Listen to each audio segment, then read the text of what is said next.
Good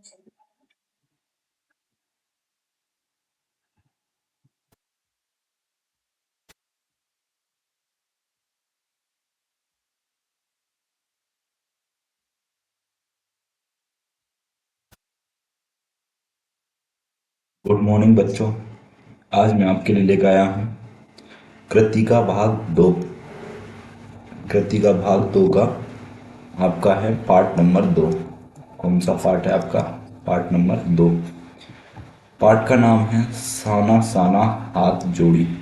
साना साना हाथ जोड़ी। अगर आप लोगों ने आज की वीडियो पूरी देख ली तो आपके 2 नंबर के जो पोटी आने हैं वो आपको सिर्फ और सिर्फ इसकी स्टोरी सुनने से और पाठ को पढ़ने से आपके 100% क्लियर हो जाएंगे।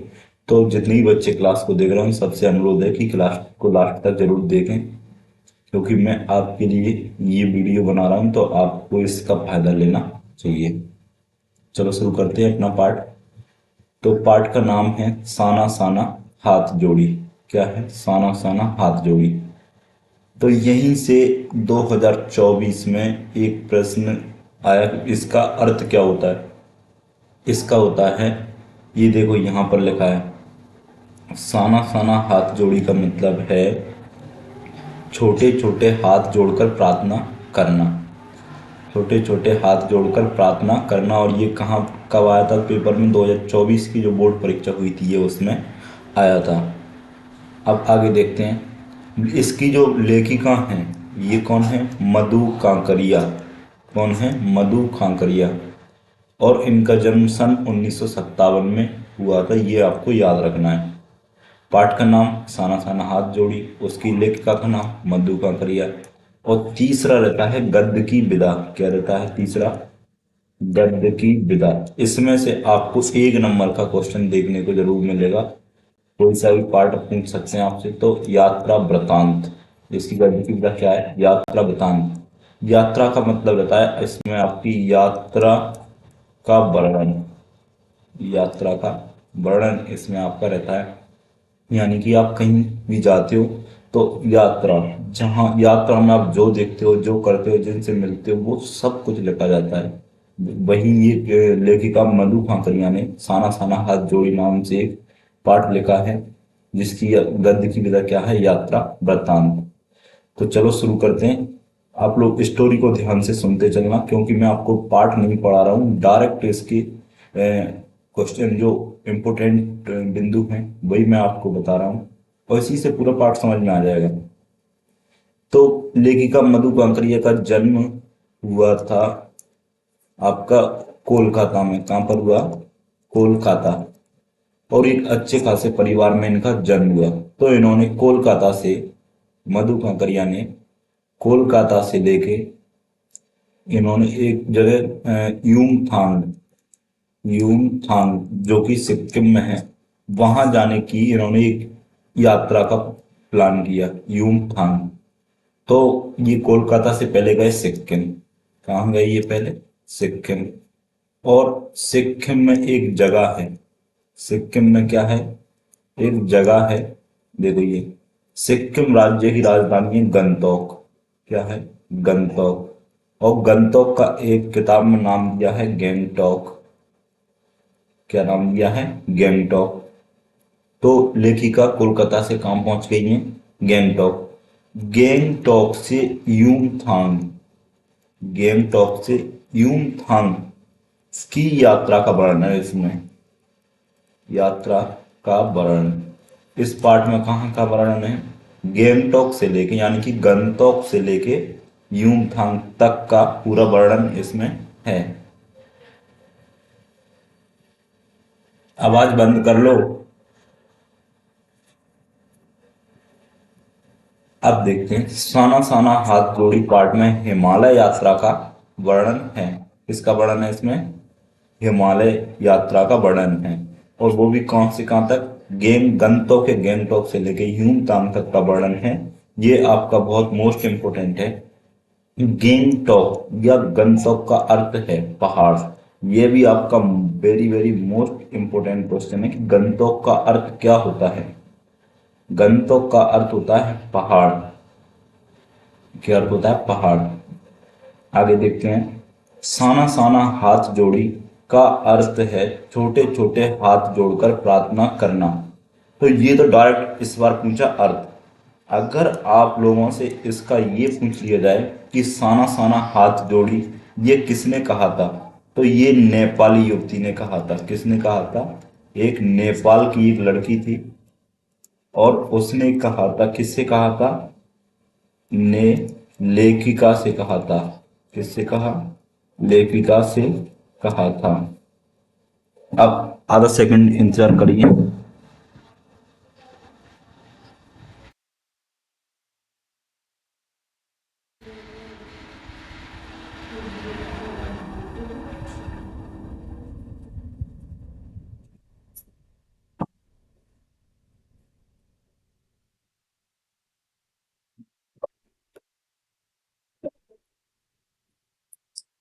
चलो शुरू करते हैं। तो साना साना हाथ जोड़ी किसने किससे कहा था? एक नेपाल की लड़की थी छोटी, उसने कहा था। युवती का मतलब है लगभग होगी 15-16 साल की। उसने किससे कहा था? लेखिका मधु बकरिया से इसको कहा था। तो आप इसको भी अच्छे से, जिन जिन बच्चों के पास किताब नहीं है वो बढ़िया कॉपी लेके और इन सारी चीजों को लिखते चलें। इससे क्या है कि आपके 2 नंबर क्लियर हो जाएंगे। आगे देखते हैं। हिमालय की तीसरी सबसे बड़ी चोटी कंचनजंगा है। Very very most important question है। कंचनजंगा है।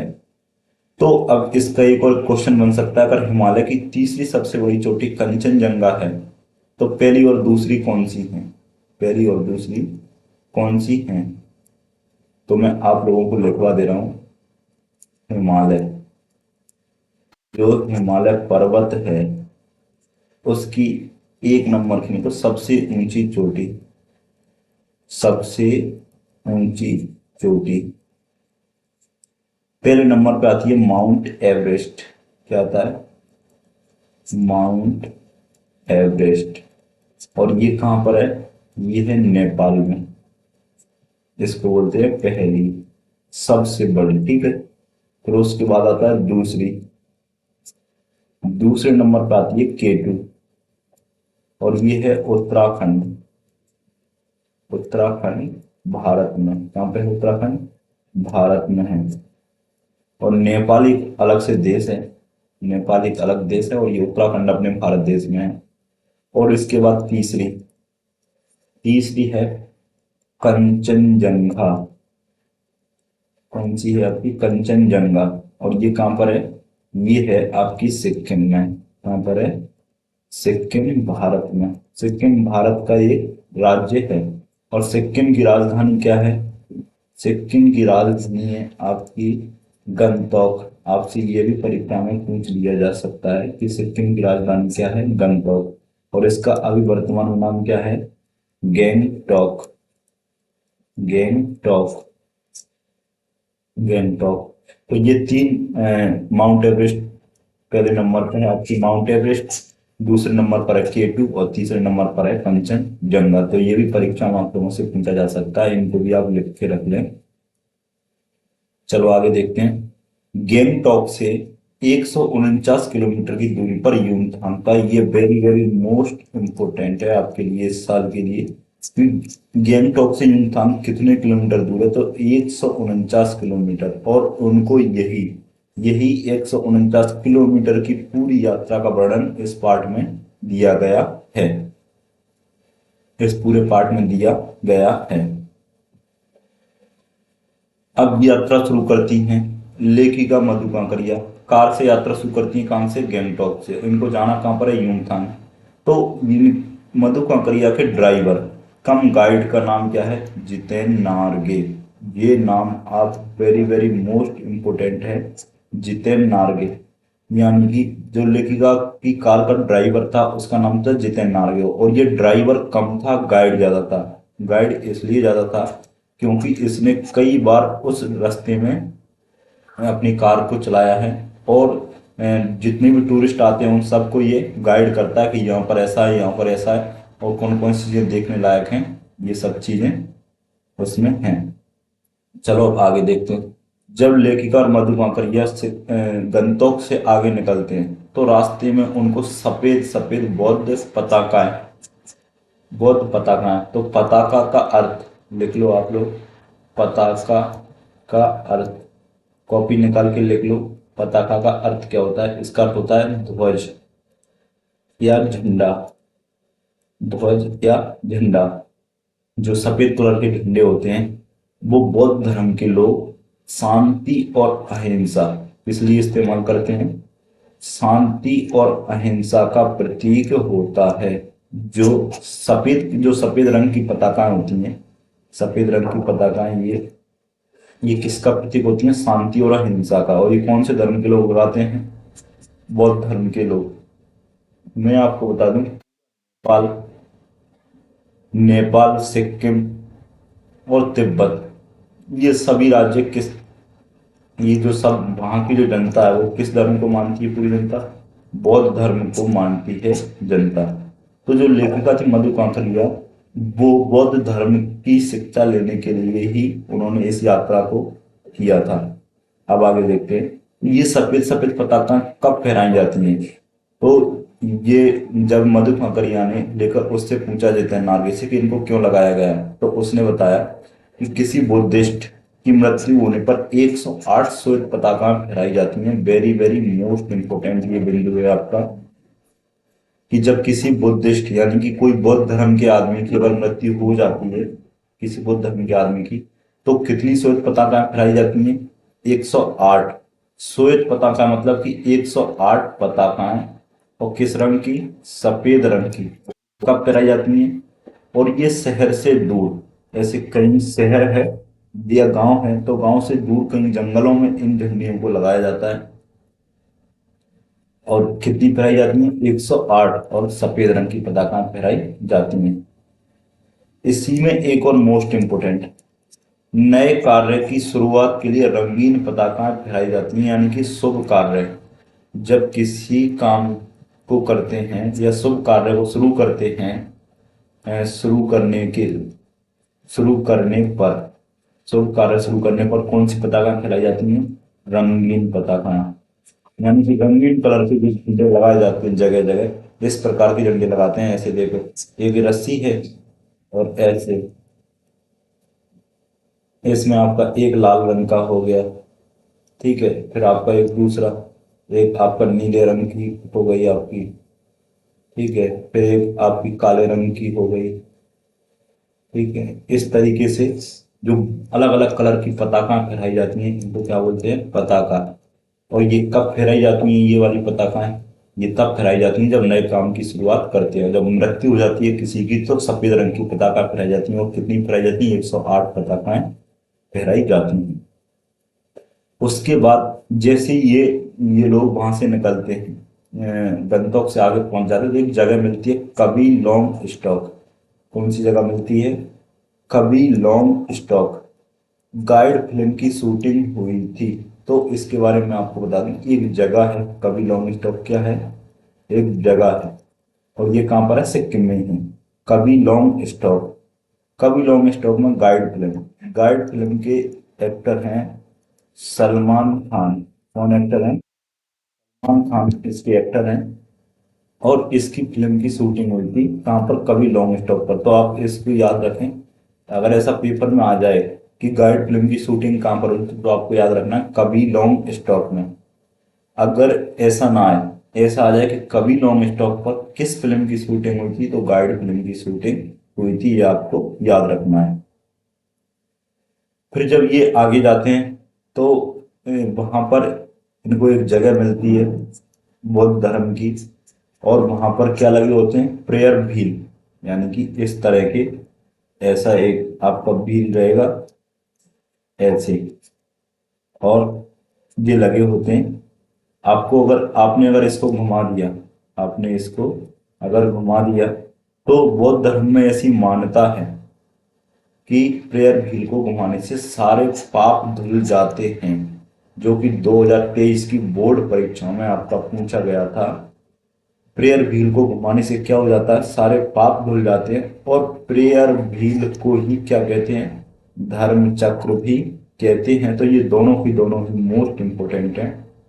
बौद्ध धर्म के जितने भी मठ वगैरह होते हैं या उनके स्तूप होते हैं, तो वहाँ स्तूपों पर ये लगे होते हैं पेड़ भी, और उसको घुमाने से क्या हो जाता है, बुद्ध धर्म के लोगों की मान्यता है कि पाप धुल जाते हैं। और इसको क्या कहा जाता है, इसको धर्म चक्र भी कहा जाता है। जब लेखिका मधु कांकरिया और उनका ड्राइवर जिस रास्ते से जा रहे थे, तो एक जगह आई थी सिलीगुड़ी।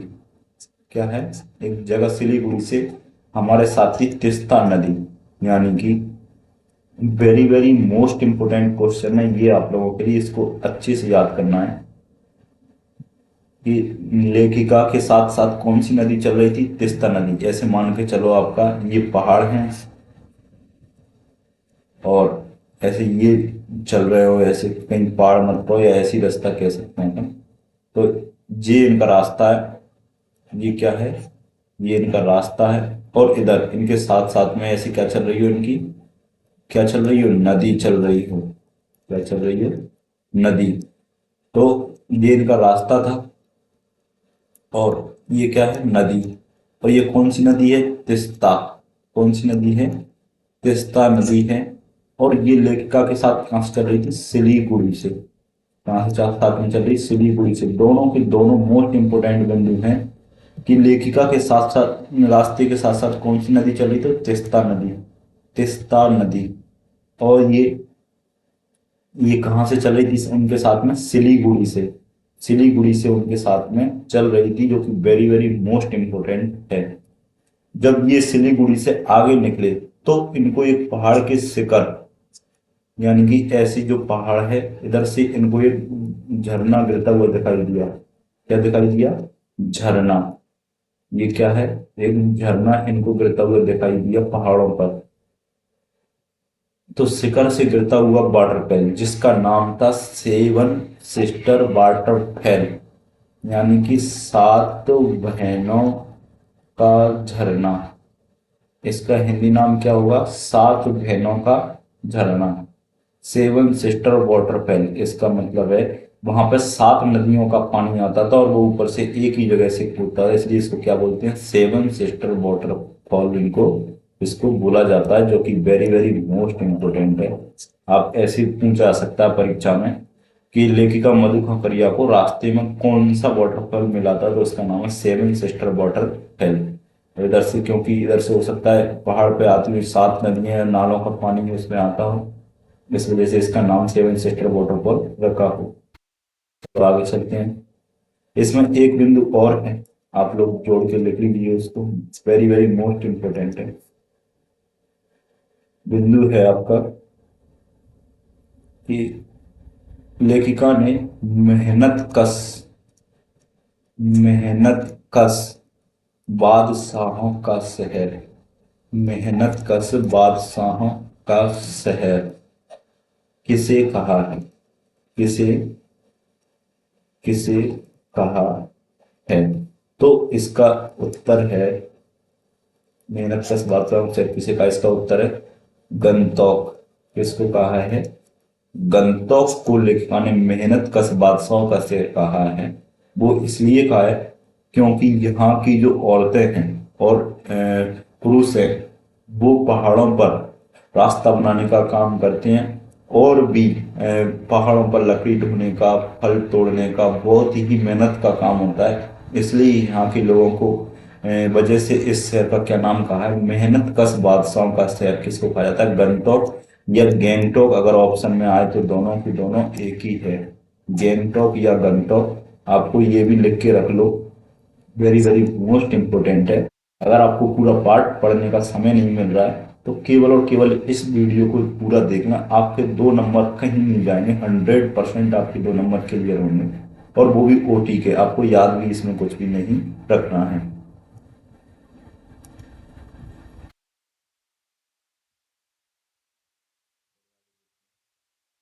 जब लेखक और लेखिका मधु कांकरिया जब जाती है तो रास्ते में यूं कांग की घाटी में जब ये पहुंच जाते हैं तो उनको फूल मिलते हैं, प्रियुता और रूडोडेंड्रो के फूल खिलते हुए इनको दिखाई देते हैं। जो कि वेरी वेरी मोस्ट इंपोर्टेंट है 2025 के लिए, कि लेखिका मधु कांकरिया को यूंग की गाठियों में कौन से फूल मिलते हैं, या ऐसे पूछा जा सकता है कि यूंग की गाठियों में कौन से फूल खिलते हैं। तो प्रियुता और रोडोडेंड्रो के फूल इसमें खिलते हैं। नाम थोड़ा कठिन है, आपको अच्छे से इसको याद रखना है। प्रियुता और रोडोडेंड्रो के फूल खिलते हैं।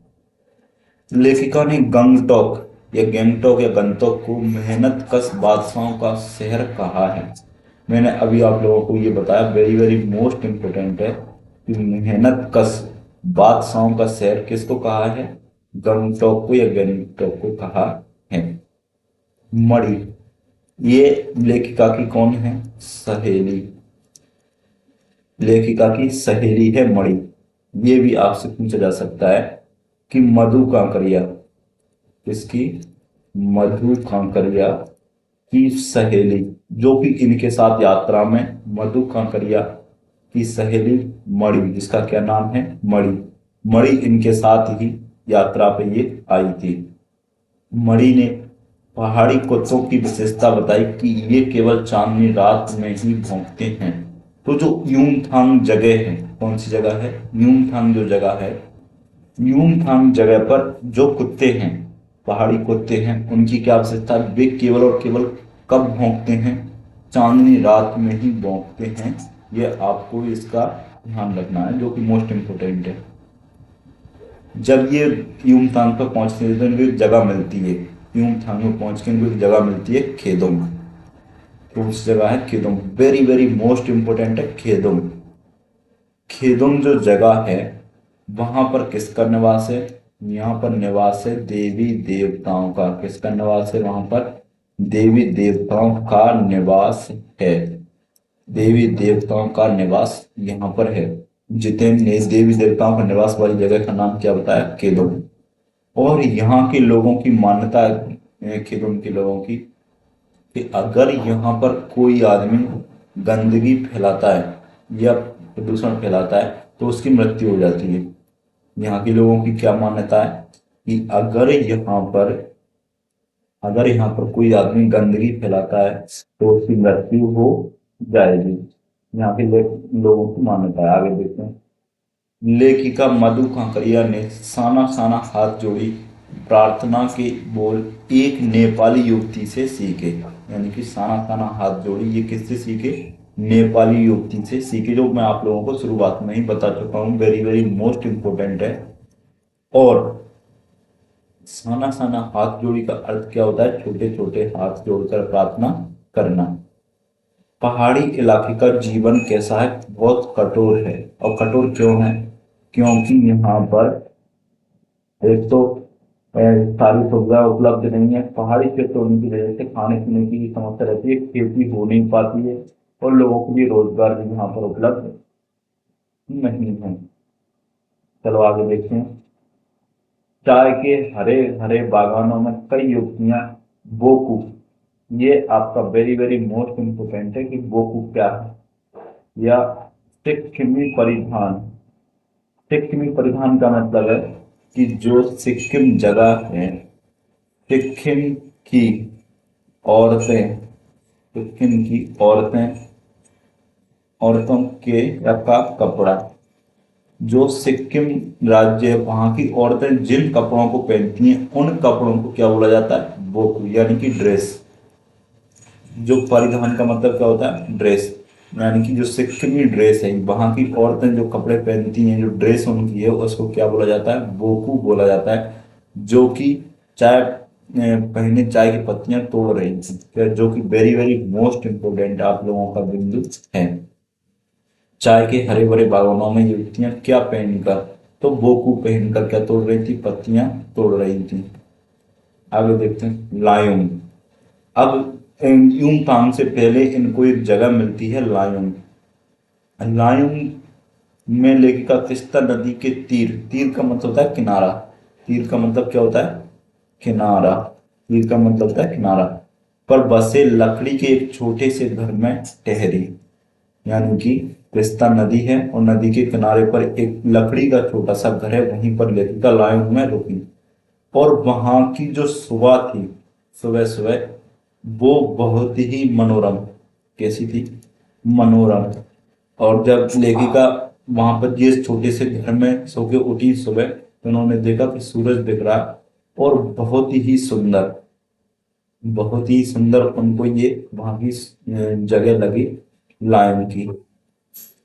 लायों में अधिकतर लोगों की जीविका का साधन पहाड़ी आलू, धान की खेती और दारू का व्यापार है, जो कि वेरी वेरी मोस्ट इम्पोर्टेंट है। यानी कि जो लायन के जो लोग हैं, उनकी जीविका किससे चलती है, वो किससे अपना जीवन यापन करते हैं? एक तो है पहाड़ी आलू, धान की खेती और दारू का व्यापार। ये तीन चीजों से उनका जीवन यापन चलता है। धान की खेती करते हैं, कहीं थोड़ी बहुत खेत इनको मिल जाते हैं पहाड़ों को काट काट कर, तो वहां पे ये खेती करते हैं। और पहाड़ी आलू और दारू का व्यापार, इन तीन चीजों को बेच कर वो क्या करते हैं, अपना जीवन यापन करते हैं। कटाव, जैसे ही लायन से आगे बढ़ते हैं तो इनको एक जगह मिलती है कटाव, यानी भारत का स्विट्जरलैंड। कटाव एक जगह है, क्या है, कटाव एक जगह का नाम है जो कि सिक्किम में है। कहाँ पर है कटाव? सिक्किम में है। कटाव सिक्किम में है। और ये भारत का स्विट्जरलैंड कहा जाता है। इतनी यहाँ पर खूबसूरती है। जब लेखिका ने कहा, नहीं, जितेन नार्गे ने कहा कि मैडम जी ये कटाव है और इसको भारत का स्विट्जरलैंड कहा जाता है, तो फिर मणि कहती है कि नहीं, इसको भारत का स्विट्जरलैंड नहीं, ये तो स्विट्जरलैंड से भी और भी ज्यादा सुंदर है।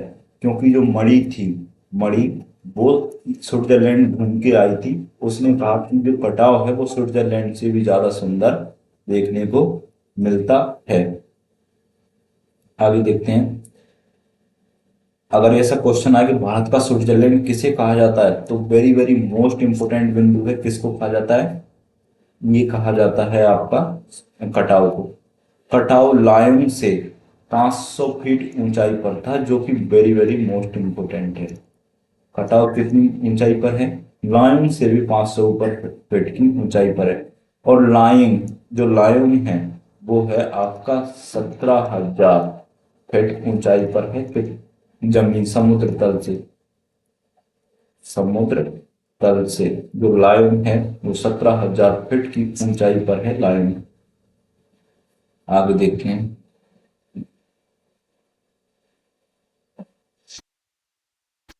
मिल्टन ने ईव की सुंदरता का वर्णन करते हुए लिखा था, शैतान भी उसे देखकर ठगा सा रह जाता है और दूसरों का अमंगल करने की व्यक्ति भूल जाता है। इसमें एक मिल्टन, जो कि इंग्लैंड का क्या है, आपका एक कवि है। क्या है? कवि। एक इंग्लैंड का एक कवि है मिल्टन। ईव, ईव एक आदमी है। ईव की सुंदरता का वर्णन करते हुए लिखा कि शैतान भी अगर ईव को देख लेता है तो ठगा सा रह जाता है और दूसरों का अमंगल करने की वृत्ति भूल जाता है। मतलब जो शैतान के अंदर शैतानी थी वो उसको भी भूल जाता है। उसके बाद जब ये आगे जाते हैं तो इनको एक बोर्ड पर लिखा रहता है फेरी भेटुला। क्या लिखा रहता है? फेरी भेटुला। का अर्थ होता है फिर मिलेंगे, जो कि आप लोगों के लिए वेरी वेरी मोस्ट इंपोर्टेंट है। फेरी भेटुला, क्या? फेरी भेटुला का अर्थ होता है फिर मिलेंगे। मंजिल से कहीं ज्यादा रोमांचक मंजिल तक का सफर होता है, ये किसने कहा था? ये कहा था मधु ने, मधु कांकरिया ने कहा था। किसने कहा था? मधु कांकरिया ने, कि मंजिल से कहीं ज्यादा रोमांचक होता है मंजिल तक का सफर।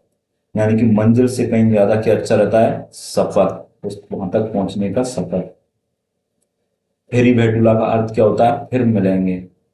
आगे देखते हैं। जब सिक्किम स्वतंत्र रजवाड़ा था तब टूरिस्ट उद्योग वहां इतना फला फूला नहीं था। इसकी थोड़ी सी स्टोरी मैं आप लोगों को बता देता हूं कि सन 1962-63 या 64 का, सन 1964 तक ये क्या था? सिक्किम एक अलग रजवाड़ा था। 1964 तक क्या था? सिक्किम एक स्वतंत्र देश कह सकते हैं, रजवाड़ा कह सकते हैं। तो वहां पर टूरिस्ट वगैरह कुछ नहीं था और इनके पास कोई खाने पीने तक की व्यवस्था नहीं थी। बेचारे गरीब लोग थे और बहुत ज्यादा ये परेशान रहते थे। तो इन्होंने 1964 में भारत सरकार से अपील की कि आप भारत में मिला लो। तो भारत ने 1-2 साल विचार करके 1968 में 1968 में सिक्किम को अपने भारत में मिला लिया और उसके बाद भारत ने उसको अपना राज्य मानते हुए वहाँ पर बहुत सारी सुविधाएं कर दी और वहाँ पर जो टूरिस्ट उद्योग हैं यानी कि घूमने की जो जगह हैं उनको बहुत अच्छा वहाँ पर बना दिया।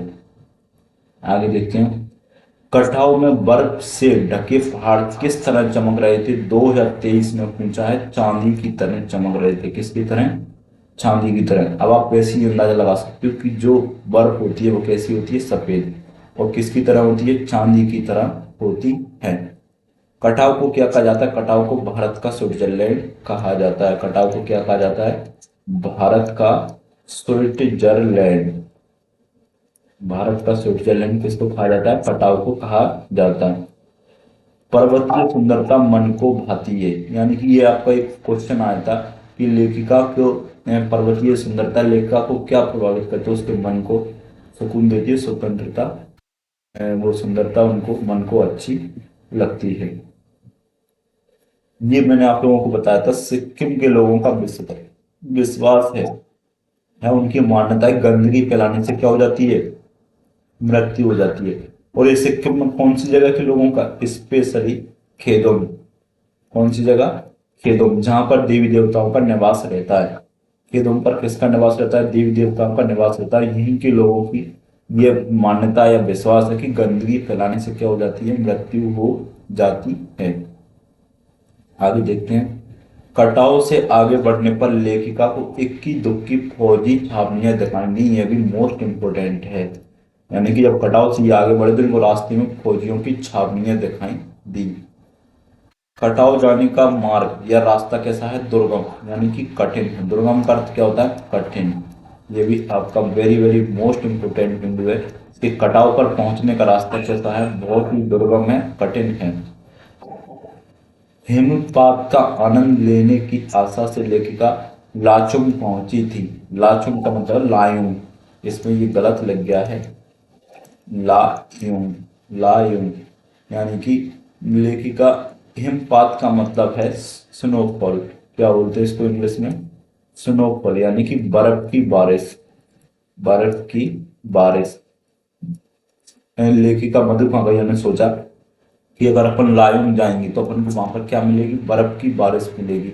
और बर्फ की बारिश का आनंद लेने के लिए कहां पर पहुंचे?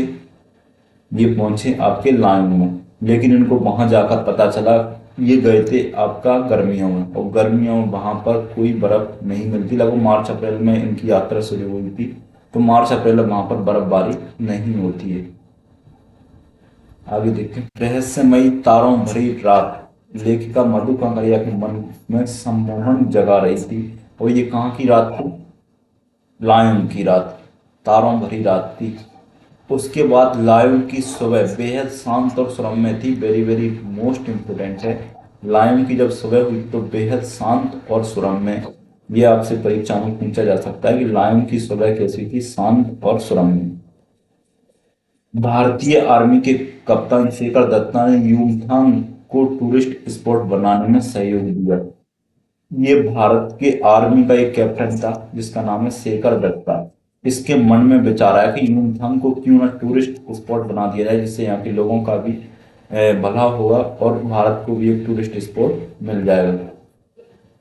खेदोम का एरिया लगभग 1 किलोमीटर का है, और ये खेदोम क्या है? एक जगह है यूमथांग में, और वहां पर देवी देवताओं का निवास है। पहाड़ी की चोटी पर ये ऊपर है। रकम रकम का अर्थ होता है तरह तरह, जो कि मोस्ट इंपोर्टेंट आपका बिंदु है। रकम रकम का अर्थ क्या होता है? तरह तरह। कभी लॉन्ग स्टॉप में तिब्बत के चीस के वंशन में लेपचाओं के सोमेन से कंजुतेक के साथ संधि पत्र पर हस्ताक्षर किए थे। तो आपको जानना होगा एक वेरी वेरी मोस्ट इंपोर्टेंट बिंदु, सिक्किम। सिक्किम में दो जनजाति हैं, दो जनजाति हैं, और ये आपको याद रखनी है क्योंकि पेपर में आती है। एक है लेपचा, क्या है? लेपचा। और दूसरी है भूटिया। अगर पेपर में आ जाए कि लेपचा जनजाति कहाँ पाई जाती है, तो लेपचा जनजाति कहाँ पाई जाती है? सिक्किम में। और भूटिया जनजाति कहाँ पाई जाती है? सिक्किम में। तो एक बार कवि लोमिष्ठक में तिब्बत के चीस जेकब्सन ने लेप्चाओं के सोमेन से, मतलब कि यहाँ पर लेप्चा जनजाति और भूटिया जनजाति में एक बार क्या हो गई थी, लड़ाई हो गई थी। तो इनकी संधि यानी कि इनकी सहमति किसने करीब करवाई थी, चीस के वंश ने। तो ये इतना ज्यादा इंपोर्टेंट नहीं है, लेकिन इंपोर्टेंट है ये कि लेप्चा और भूटिया जनजाति दोनों की दोनों जनजाति कहाँ पाई जाती हैं, सिक्किम में पाई जाती हैं। ये ज्यादा इंपोर्टेंट आपके लिए है। चलो आगे देखते हैं।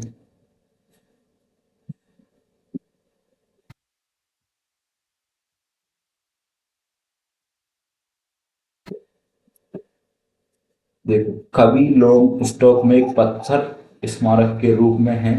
यह स्मारक पत्थर सिक्किम की स्थानीय जातियों के बीच झगड़ों के बाद शांति वार्ता की शुरुआत का स्थल है। डोको, डोको का अर्थ है बड़ी टोकरी। देखो, मैंने अभी आप लोगों को बताया था कि जो सिक्किम की औरतें हैं, सिक्किम की जो औरतें हैं, और वे औरतें क्या पहनती हैं, बोकू पहनती हैं। क्या पहनती हैं, बोकू, यानी कि उनके कपड़ों को क्या बोला जाता है, बोकू। और जो पीठ पर टांगती हैं, जो वो पीठ पर टांगती हैं, उसको क्या बोलते हैं, डोको। और इसमें क्या रखते हैं, चाय की पत्ती। क्या रखते हैं इसमें, चाय की पत्ती। वो तोड़ तोड़ के अपनी पीठ पर डालती जाती हैं पत्तियों को, उसको बोलते हैं डोको। और ये क्या होती है, ये बड़ी टोकरी होती है। आगे देखते हैं। पहाड़ों का रास्ता बनाना बड़ा दुसाध्य कार्य है। और ये दुसाध्य कार्य कौन करता है, ये करती हैं गंगटोक की महिला। क्या करती हैं, गंगटोक की महिलाएं ये काम करती हैं पहाड़ बनाने का। इसीलिए वहां की शहर को क्या कहा है, मेहनत कश बादशाहों का शहर कहा है। लेखिका ने एक बार पलामू और गुमला के जंगलों में पीठ पर बच्चे को कपड़ों में बांधकर पत्तों की तलाश में वन वन डोलती आदिवासी युवतियों को देखा था। जंगलों, पलामू का जंगल और गुमला के जंगलों में पीठ पर अपने बच्चे को बांधकर पत्तों की तलाश में वन वन डोलती युवतियों को उन्होंने देखा। तो एक पर्वतीय स्थल है। पर्वतीय क्षेत्र होने के नाते यहाँ सिक्किम की स्थितियां बड़ी कठिन हैं। अपनी जरूरतें पूरी करने के लिए लोगों को कड़ी मेहनत करनी पड़ती है। यहाँ के लोग मेहनत करने से घबराते नहीं, ऐसी कठिनाइयों के बीच भी मस्त रहते हैं। इसलिए गंतोक को मेहनत कश बादशाहों का शहर कहा गया है। ये आपका 2 अंक का एक very very most important question है। इसका प्रश्न बनेगा कि गंतोक को मेहनत कश बादशाहों का शहर क्यों कहा गया है। तो इसका एक ये उत्तर है, गंतोक एक पर्वतीय स्थल है, यानी कि पहाड़ी क्षेत्र है। और पर्वतीय क्षेत्र होने के नाते यहाँ की जो स्थितियां हैं बड़ी कठिन हैं। अपनी जरूरतें पूरी करने के लिए लोगों को कड़ी मेहनत करनी पड़ती है। यहाँ के लोग मेहनत करने से घबराते नहीं, ऐसी कठिनाइयों के बीच में भी मस्त रहते हैं। इसलिए गंतोक को मेहनत कश बादशाहों का शहर कहा गया है। और यहीं पर ये आपका पूरा पार्ट कंप्लीट हो जाता है। इसमें आपकी पूरी कोठी हो जाएंगी। और एक प्रश्न इस पार्ट में से आपको 2 नंबर का एक ही प्रश्न याद करना है, वो है एकमात्र प्रश्न कि गंतोक को मेहनत कश बादशाहों का शहर क्यों कहा जाता है। केवल एक ही प्रश्न आपको याद रखना है। तो चलो, आपका बहुत बहुत धन्यवाद। आज की क्लास को यहीं पर समाप्त करते हैं।